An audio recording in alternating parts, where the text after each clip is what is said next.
Good morning, everybody, and welcome to today's trending episode. I'm Jaymie. And I'm Gareth. Today's show, as always, is brought to you by Red Life Therapy. For healing at a cellular level, head over to redlifedevices.com and use the code Ickonic for 10% off all Red Life devices. There is a free webinar explaining how all the technology works in the coming days, and I'll pop that in the link below. How you doing? Good, mate. How are you? Yeah, I'm all right, mate. We've got a new president. I say we.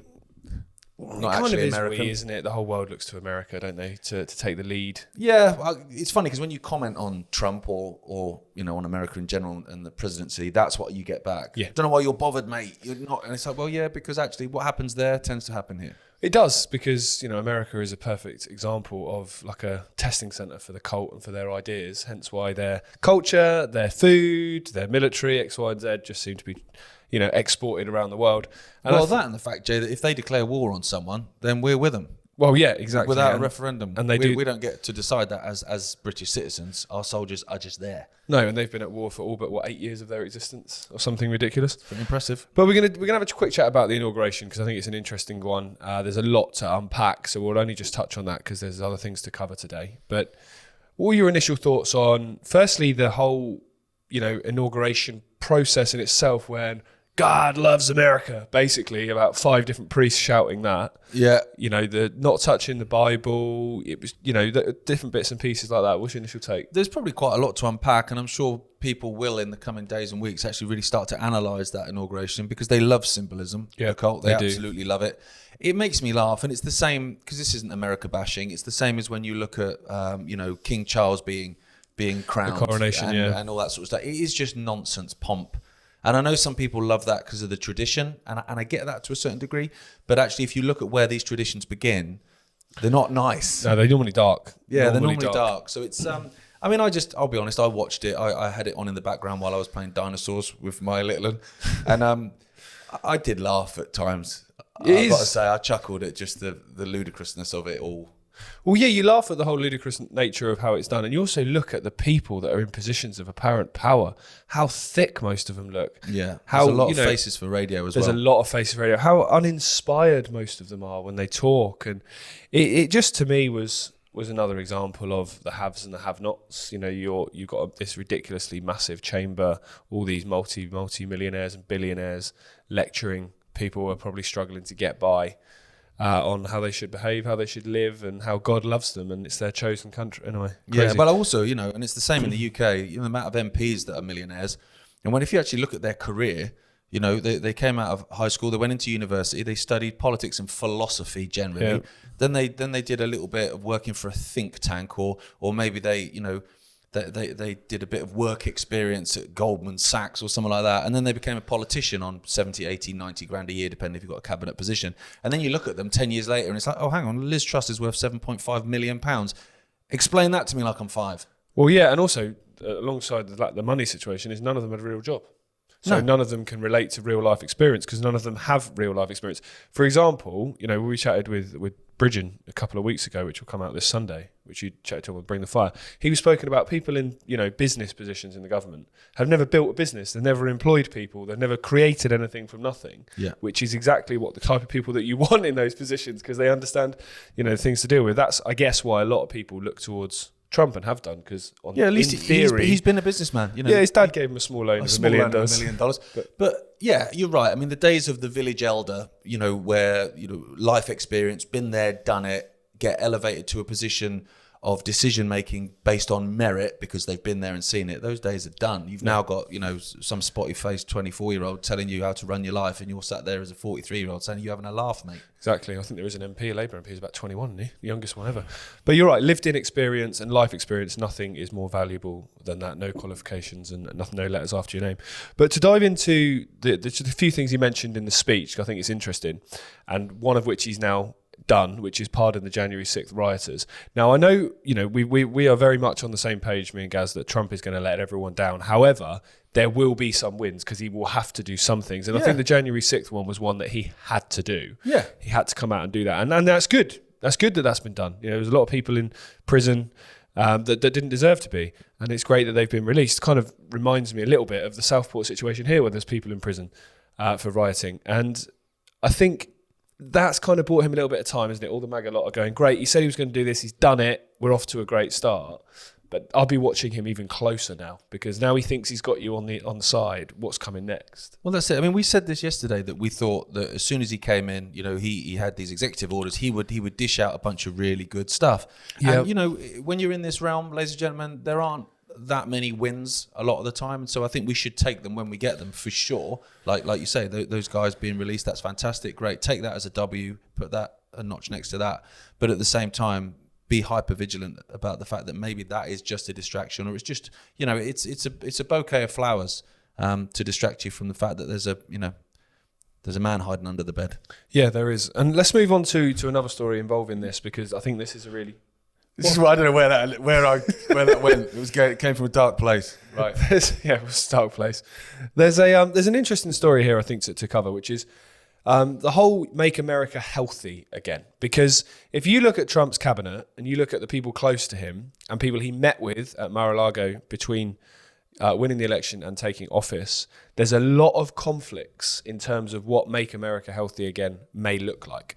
Because you've got RFK, who is the pick for Secretary of Health, which isn't official. He could get rejected, and it's quite probable he probably will. Almost certainly will. Which Trump can then step back and go, look, I tried. They wouldn't let him in. So he has sort of deniability on that.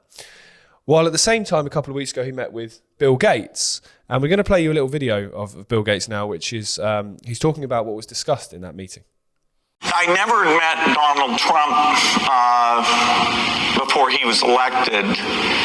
There was a thing during the election where he and I were at the same place, and I avoided him. Anyway, then he got elected, and so I went to see him in December. He asked me if vaccines weren't a bad thing, because he was considering a commission to look into ill effects of vaccines, and somebody, his name is Robert Kennedy Jr., was advising him that vaccines were causing bad things. And I said, no, that's a dead end. That would be a bad thing. Don't do that. So as you see there, he says that he went to talk to Trump. Trump was saying about RFK looking into vaccines and looking at a commission to look at the safety of them and damages of them. Yeah. And he said, that's a dead end. That's a bad idea. So Gates is a man, obviously, who through history of our, certainly while we've been alive, has had a massive influence on politics internationally. His vaccines are in India, for goodness sake. It's not just America. So he's obviously going to have an influence on the Trump presidency. Trump fans are saying that he's playing 5D, 6D, 7D chess to try and sort of not have to admit that actually he's getting into bed with the devil a little bit here.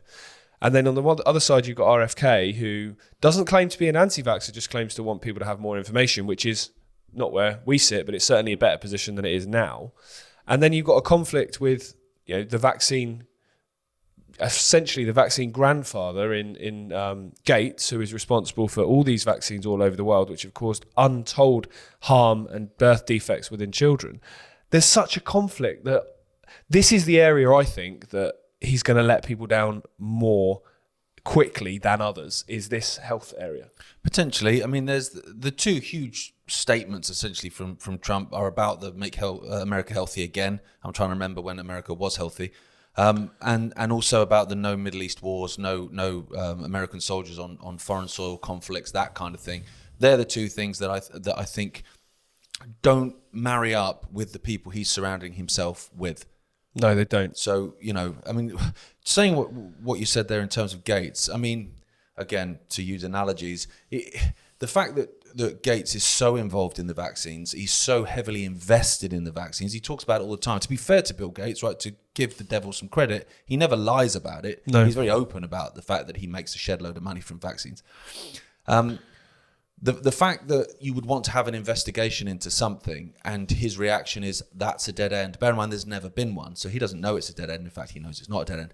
But that should send alarm bells, because if you turn up in a house and you say, and as a police officer investigating a disappearance, and you say, when was the last time you saw the missing? And they go, I just wouldn't look out the back because that's a dead end. Just don't. You just focus here. Don't go there. If I'm a police officer, I'm going, I'll be going out the back, please. Yeah, you would, 100%. And the reason that they haven't done these vaccine investigations is because they know what they're going to find. And the easiest way to look at vaccines would be to look at the health long-term of people who have been vaccinated versus people that haven't. Long-term safety and health data over 10, 15, 20, 25 years. And they don't do that. And the reason they don't do that is because they know full well what that is going to find, which is that people who are unvaccinated are healthier. And as a result, vaccine industry is done. Hence why it's the only industry who can't get insurance.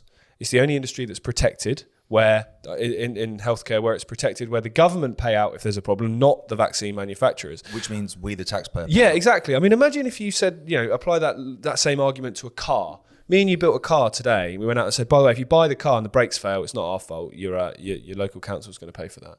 They wouldn't do that. It would be absolutely insane. And, it's such a disgusting industry. And it's for me, it's one of the most sinister things that goes on from this cult that we talk about, because it's damaging kids at such a young age, or not before they're even born. Well, it's creating customers for life for the pharmaceutical industry. That's the whole point of it. And in fact, this whole kind of blind study between people that were vaccinated and unvaccinated was actually commissioned. Yep. And it was carried out in, I think, 2020 of all years. It happened, and there was a guy who was a statistician, and he was working with medical professionals. It was all put together, and then he obviously delivered his findings, and the findings didn't tally up with what they wanted him to find, and he was fired, and it was buried. Yeah, because peer-reviewed science doesn't mean independent science; it means paid-for science, invariably by the drug companies. But one final thing on this. This topic is another thing that the RFK has spoken about is fluoride in water, which I think anyone watching this show and anyone that's looked at this for any longer than 5 minutes will know that fluoride is a big topic and has been for a number of years. It's in a lot of water, drinking water. It's added to toothpaste and used in a lot of dental-related procedures. And funnily enough, I found this story here from BBC Verify, which is must be true then. Always the epitome of truth. And it says that fluoride is a naturally occurring mineral. Well, there's actually two types of fluoride, which they neglect to tell you. There's sodium fluoride, which is very much not a naturally occurring mineral. And there's calcium fluoride, which is a naturally occurring mineral. Which one do you think's added to toothpaste, Gaz? Go on, Jay. Sodium fluoride. And this is crazy, because this is just simply a Google search and a couple of different websites that I've checked to corroborate this information. So it's out there. It's not like it's actually hidden. They just know people aren't going to look. Sodium fluoride is an inorganic compound. Sodium fluoride is a hazardous substance. If you come into contact with sodium fluoride, you should immediately flush the affected area. If you experience allergic reactions such as rash, itching, swelling, dizziness, trouble breathing, you should seek medical attention. It's corrosive to aluminium. That's another one. It was sounds great. Let's just drink it. Well, it was used in rat poison. It was, yeah. Originally. So, yeah, I mean, it's BBC verifying it. But obviously, that's one of the things RFK has spoken about is fluoride in water. So again, while we're talking about, make America healthy again, I'm very interested to see if in the coming days, weeks, if RFK gets in, or even if he doesn't, then whether this conversation about fluoride in water across the states is raised. And I'm going to put it out there, I don't think it will be. No, I mean, my position, we spoke before we came on air, and I basically made the point that I don't think anyone out there is in any doubt of our position in terms of Trump and the Trump administration and what we think of politicians in general. But you know what? He's been sworn in now. He's the president. I'm just going to sit back, okay? And I hope you're right. If you're watching this and you're a big MAGA fan, I hope you're right and I'm wrong, because I've got kids, as Jay has. We've got skin in the game. We want him to be amazing. We want America to prosper. We want the rest of the world to prosper, get rid of wars and look into vaccine and fluoridization, all this kind of stuff. I want that. I don't believe it will happen, but I hope I'm wrong. Absolutely. We'd love to sit here one morning and just have egg on our face. Mate, egg on face. Really would. Humble pie, tucking into it. Exactly what I want. Okay, so moving on, but kind of not moving on. So this kind of relates, I guess, into Trump and the, no foreign wars and all this kind of stuff. So this story is kind of, it's not trending in the fact that it's not a news story, but this US embassy in Beirut is about to open. So now it's kind of, it's becoming a current story, basically. So Beirut, obviously, being the capital of Lebanon. Now, Lebanon, for context, is the size of Yorkshire, right? And it's got the same population, give or take, as Yorkshire, a county in the north of England. Only its economy is a tenth of the size of Yorkshire, right? Now, there's a piece on X, which I'll put beneath this where you can watch it. There's a guy called Craig Murray. He's a former British diplomat. He's worked in embassies all over the Middle East and all over the world, so he knows what he's talking about, and he knows what an embassy is.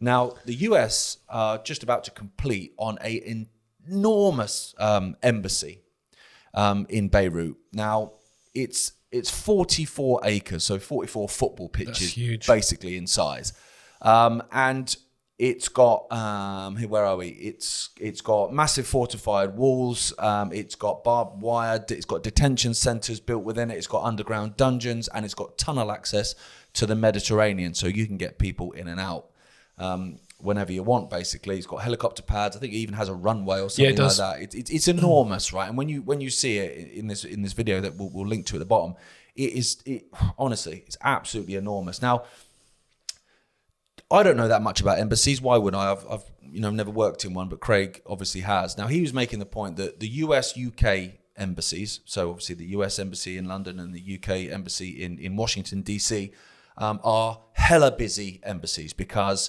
US-UK relations are pretty good. We hope we're very close. We're basically the same country, essentially, in many ways. And so there's lots of people going in between those countries. And so there's lots to do. There's lots of paperwork. There's lots of people that need diplomatic help. Now, for context, there's around about 250 staff in each of those embassies, 250 British staff, 250 American staff. Now, those staff have immunity as well. They do. Diplomatic immunity. Now, this one in Lebanon, bear in mind Lebanon is the size of Yorkshire, will have 5,000 US staff. 5,000. Now, Craig Murray is making the point here that actually this isn't an embassy. This isn't an embassy. When it opens, it will be the second largest embassy in the world, with the first being the American embassy in Iraq, which is well accepted. That isn't an embassy; it's a military base where people are brought in and tortured and for information and all this kind of stuff. He's saying it's a detention center. It will be used for spying, for orchestrating government, basically, because he's making the point that Lebanon, particularly now with everything that's gone on, is basically just a vassal state. Yeah, it is. Yeah. That the US can basically run.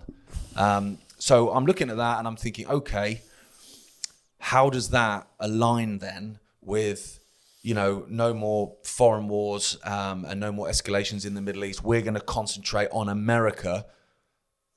Again, those two things, they don't marry up to me. But I hope I'm wrong. But it'd be worth looking into that. It's interesting. Well, the MAGA argument would be, well, he didn't commission that. No, he didn't. That would be their argument. Is true, yeah. But he decides what happens with it now. Yeah, he won't decommission it. Or does he decide what happens with it now? That's the thing. And that's the thing that most people I don't think understand about American politics. There's 16 security clearances above the president. Yeah. You've got these underground military bases like Pine Gap in Australia, China Lake Naval Weapons Center in Northern California, where the president's security clearance is not high enough to know what goes on there. So who decides what goes on there? Which in itself should, to the general public, although most won't know that, make an absolute mockery of politics. It does. In general. The idea that you go to the ballot box, you put your little X next to your liar, and then that liar comes in and gets to make all the decisions. Mate, that liar's not making the decisions. That liar is doing as he's told or she's told. Well, no, it's you've got to look at who's always there, and who's always there is the civil service is always there, the military leaders are always there, the bases like that are always there, and who runs them? They're not elected. They're there until they're sacked or move on. Well, yeah, even government advisors. You see like a government advisor, you see someone like Dick Cheney or whoever, or Rumsfeld. These people that held these positions within government. It's like, he served under George Bush Senior. He served under George W. Bush. He served under them. He served. That guy goes all the way. Condoleezza Rice served under. Yeah, well, Kissinger was advisor to about every president, all the way back to Reagan, I think. Yeah, and Putin. Yeah, which just goes to show it's mate, it's a big club. We ain't in it. Don't want to be in it. No, why would you be? It's an interesting one, this, because if it is a military base, what's it going to be used for? America have already got a ridiculously large military presence in the Middle East, surrounding Iran. Israel's there, which is basically, America in the sense of they're on the same page with things. They've got the Saudis there, where they've got bases. They've got Qatar, where they've got bases. The British have got bases in Cyprus, Turkey. Do you think this ties into, not to digress too much, do you think this ties into this maybe even the Greater Israel Project and that idea? Yeah, potentially. Yeah, Yeah. it could do. Because we know that these guys, they work decades and decades in advance. Well, yeah. So... Well, you were saying this was commissioned, what, about 20 years ago? I think it's almost 15 years ago. Also A fair 15 while years. ago. A fair while ago, yeah. Yeah, so- And it's honestly, watch this video in the description, because it is enormous. Yeah, it is pretty crazy. So we'll have to see what happens with that. But yeah, it does sound much more like a military base than an embassy. Yeah.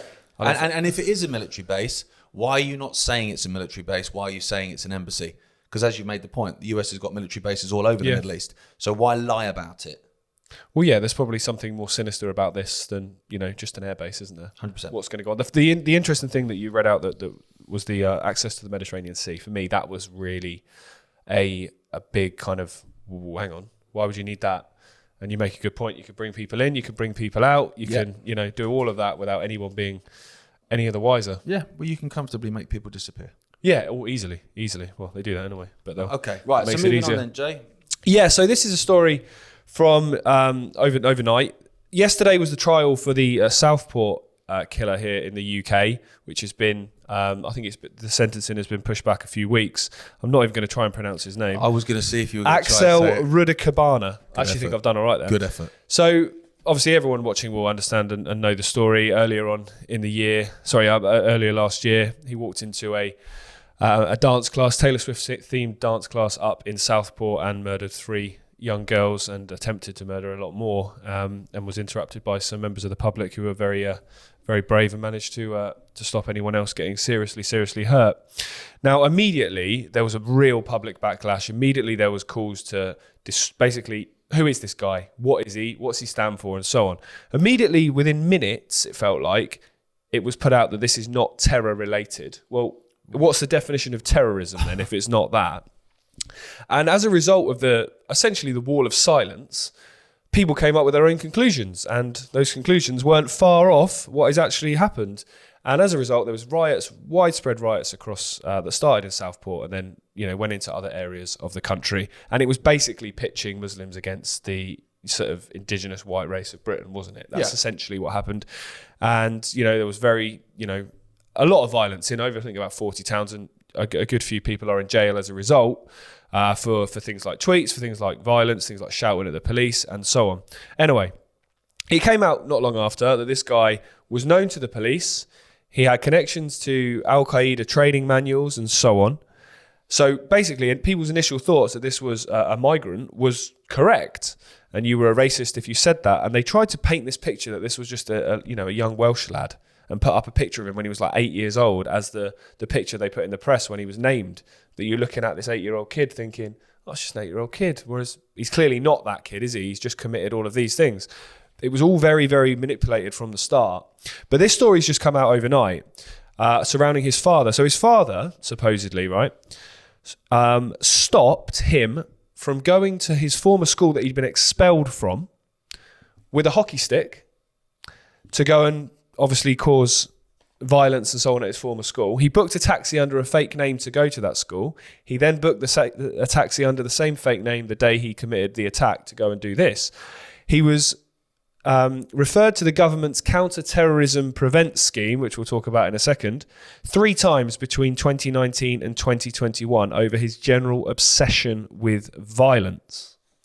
So essentially, this guy is clearly a mega psychopath. It was known to his family, his school, and government agencies that he was a mega psychopath and would have, he's the first person you're looking at as somebody who could potentially go and do something like this, and absolutely nothing was done. No. Well, just to mention what I said about the prevent government counter-terrorism, they are the ones that me and my dad sat down with in Leicester, an officer from Prevent, when they stopped his Leicester show happening.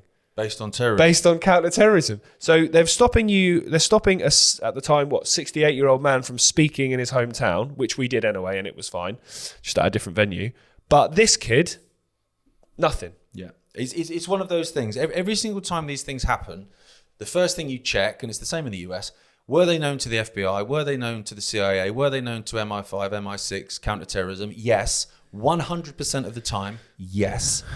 Now, obviously sometimes people are put up to doing things. There's obviously a whole different conversation about mind control to get people to do horrendous acts. But at the same time, you don't necessarily need to do that. If you've got a psychopath and you know it's a psychopath, you let it happen. You let it happen. Just allow it to happen. Now, what they want is division in this country. They want division between the indigenous population and the immigrant community. That's blatantly obvious. And actually, our last story today that we're going to come to will actually play into that fact as well.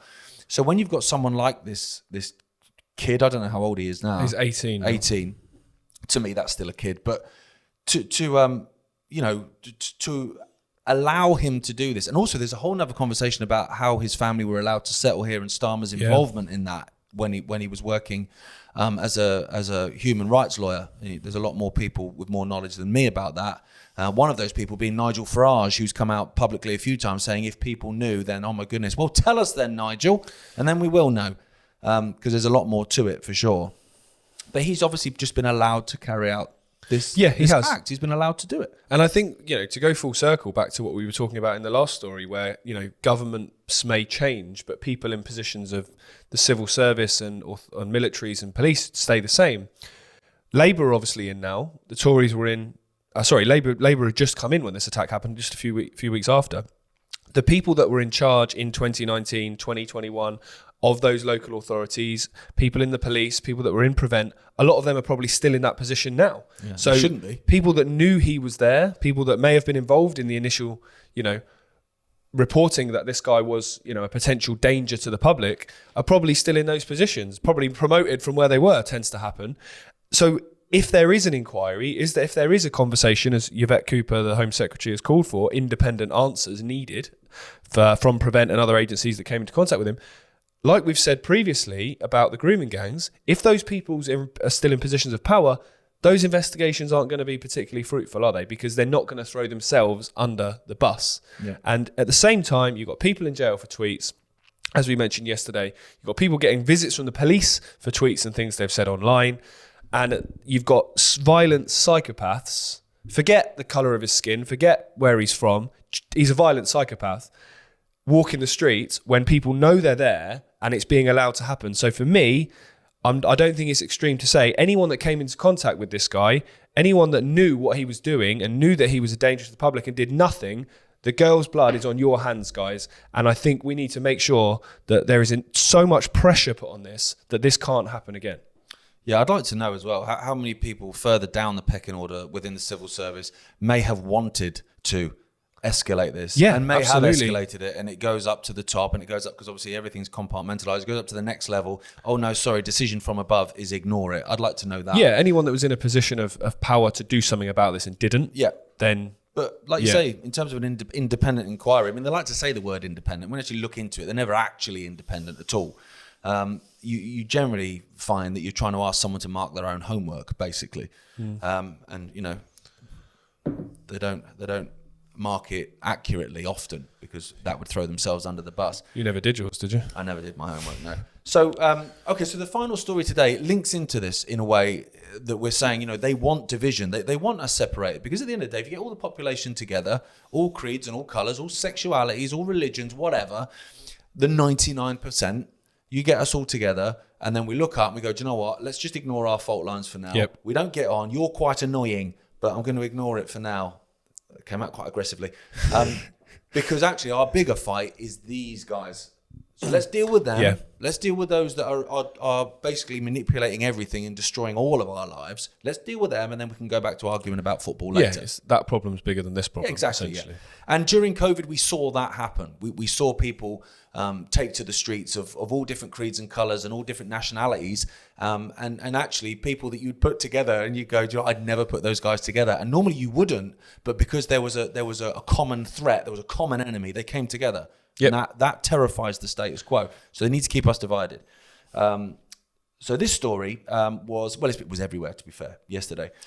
This particular one I've taken from the GB News website. The headline is, NHS funds race-segregated classes for university students with addressing whiteness sessions teaching about colonialism. Right, okay. Let's address whiteness. I'm white. It's annoying, isn't it? Okay, so University students at King's College London have been asked to participate in a race-segregated class funded by the NHS. Race-segregated. I'm pretty sure we tried... That's racist. Yeah, I'm pretty sure there was a big movement, a civil rights movement in the US and in South Africa to prevent that. Here we go. Isn't it funny how life goes full circle? The sessions have reportedly divided white students and those of ethnic minorities into separate groups for discussions about race and identity. Nothing to do with the fact that we're all human beings. Critics have accused the university of being hooked on identity politics, which of course it is, with concerns that wokeness is creating racial divisions and turning students into victims, which is exactly what it's meant to do. You get all of the white students and you make them all oppressors and privileged. And then you get all the others and you go, right, you're all victims. Right, now go out into the world with that mindset. Yeah, see how you get on. The programme, part of the NHS funding doctorate of clinical psychology, has specifically requested students from racially and ethnically minoritised, and then there's an acronym, backgrounds to attend dedicated sessions. So you go off and learn about the world with your kind, and you go and learn about the world with your kind, and never the two shall unite. Separate sessions on addressing whiteness were initially promoted specifically for students identifying as white. What does that even mean? I know. What does that even mean?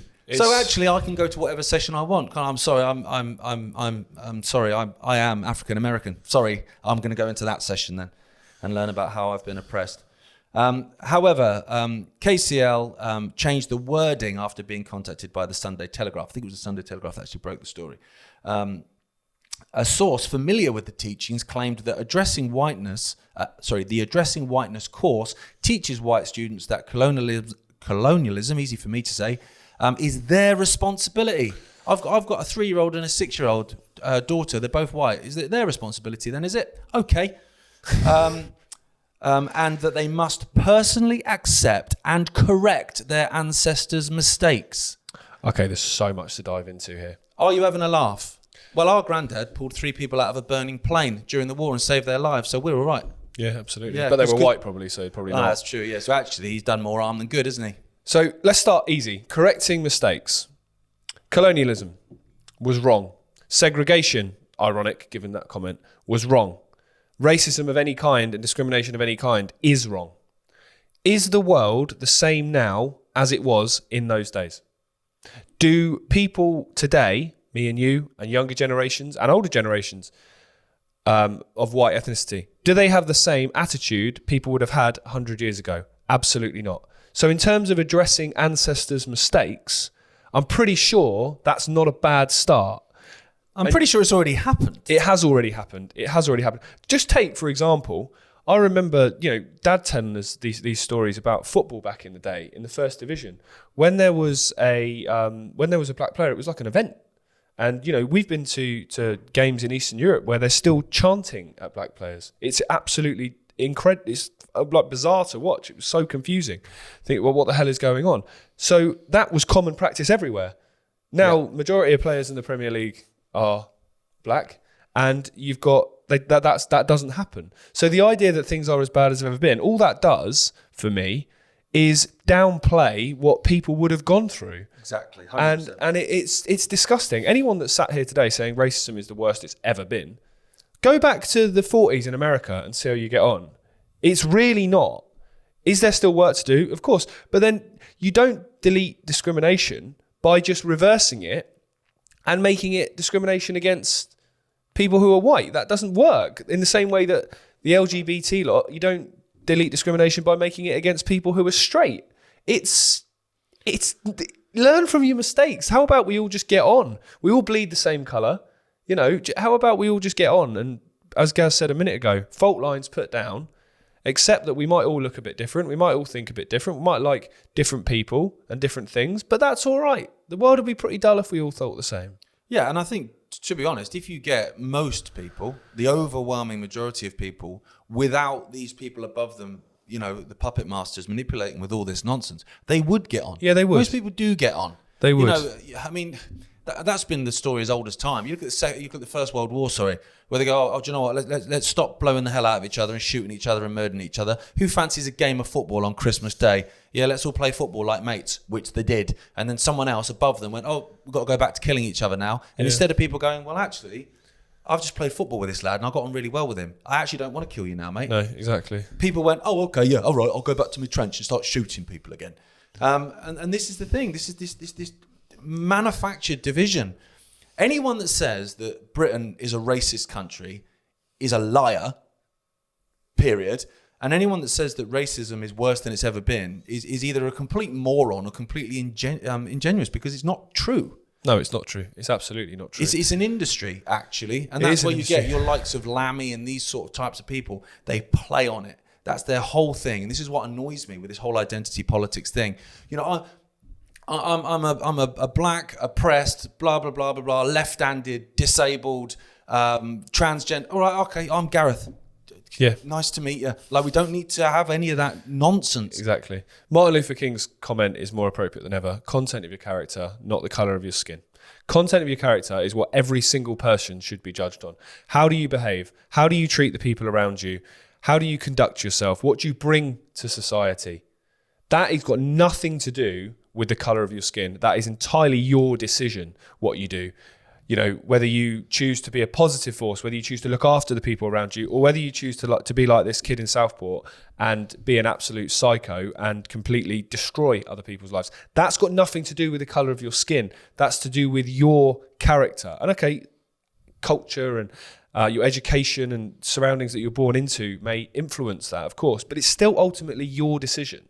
Yeah. What you do with your life and how you treat people. And I think, you know, we've both spent a lot of time in America. I would say there's probably pockets of America where it's not like this, but the vast majority of it, and certainly the vast majority of here in the UK, everyone will judge you based on your behaviour. They won't judge you based on the colour of your skin. No, nor should they. But the reverse racism thing is ridiculous. It goes to the wider point of people don't care in terms of the establishment. It's not about what people do. It's about who does it. Yeah. So therefore, you know, everything that a white person does is racist. Oh, no, that's racist. No, that's racist. If you say, well, I don't see colour. Oh, well, then that's denying someone their lived in experience. It's like, okay, I do see colour then. See, I told you were a racist. Well, I can't bloody win then, can I? No, you can't. I saw a meme yesterday, which this was about LGBT, but it was appropriate. And it was someone in the 1990s, I'm gay. I don't care. It's great. I've been accepted by society.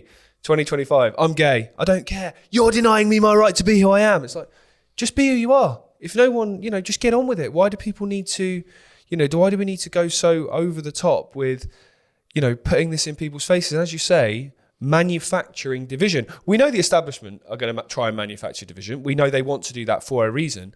But as I said a minute ago, it is entirely up to us whether we let them. They can come out with all this race baiting, all this, you know, gender baiting, sexuality baiting, as they do, but it's up to us whether we fall for it. Yeah, it's up to us whether we put up with it. You had a situation about 5 or 6 years ago with the Labour Party where they had a meeting, a conference. It wasn't the main party conference, but it was quite a large conference, I think, in London. And they charged non-white people, so BAME as they call it, they charged them less for a ticket to attend than they charged white people. Now, that's racism, actually. Yeah, it is. Whilst masking under a mask of being anti-racist. Now, how we beat it is you don't put up with it. No, you don't. And that goes for both sides. You don't put up with it. No, that's wrong. Why is that guy being charged more than I am?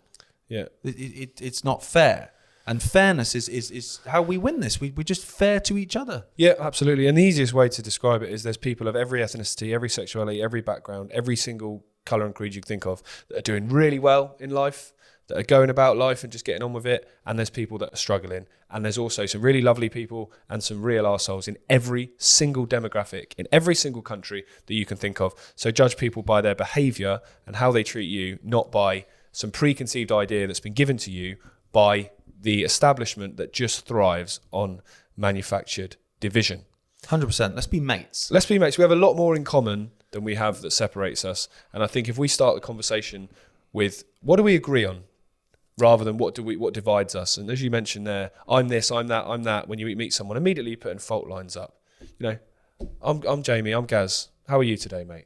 What a much better way to start any kind of interaction with somebody. And where do you start from? What you have in common, and you build from there. We're going to have things we disagree on, and that's fine.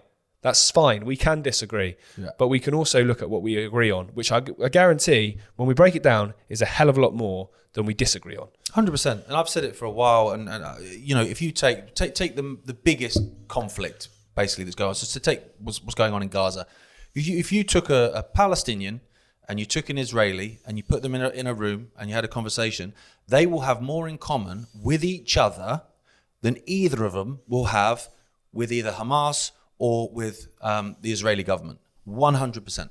Absolutely, 100%, because they're both being screwed by the same thing. Yeah. And when you take a step back and you realise that, it's a very, very different world. Very different the world differently. 100%. Even the MAGA guys that we don't agree with in terms of their love for Trump and their belief that he's going to save the day, we will agree on the fact that we don't like the direction the world is going in. We may just disagree on what the symptoms are and how it needs to change. But we absolutely agree that things need to change for the better. So we're on the same page and we will build from there. So if we just all have that attitude, the world will look slightly different, to try and end on a positive message, Gaz. Sincerely hope so. Absolutely. Well, thank you very much for tuning in with us this morning. Today's show is brought to you in association with Ape Nutrition, bringing British organic food products onto the supplement market. Head over to apenutrition.co.uk and use the code Ickonic Media for 10% off the range. We'll be back. Actually, I won't be back. You and Richard I'll be back with Rich tomorrow. See you then.